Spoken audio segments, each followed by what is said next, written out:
আসসালামু আলাইকুম গাইস, চলে আসলাম দুপুরের রান্না নিয়ে। আজকে রান্না করব হচ্ছে খাসির মাথা।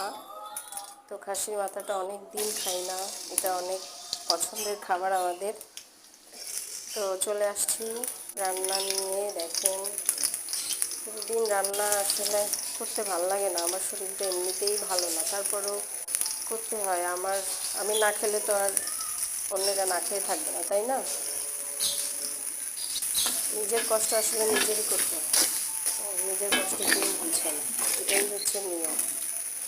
আপনি যতক্ষণ সবাইকে দিতে পারবেন, খাওয়াতে পারবেন, ততক্ষণ ভালো। সে আপনার নিজের সন্তান হোক, পরেরটা হোক, আত্মীয় স্বজন হোক, বাহিরের হোক, খাওয়াবেন, তোলা তোলা করবেন, সবাই দেখবেন আপনাকে ভালোবাসবেন।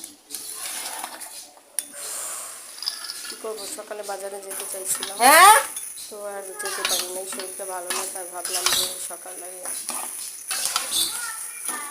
নাস্তা তো তেমন বানাই না, নাস্তা করে না, খেয়ে তেমন, তার জন্য 11:30 বাজে তখন উঠছি, উঠে ফ্রেশ হয়ে রান্না করে চলে আসছি সোজা।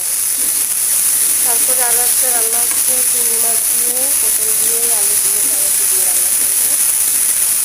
এই মজাদার খাবারটা আসলে ভালোই লাগে খাবার। কী করবো, কোথায় যাবো, কিছুই বুঝতেছি না। কোথায় গেলে নিজের মতো করে শান্তি পাবো, কে আমারে বুঝবে আমার মতো করে, বুঝি না কিছু।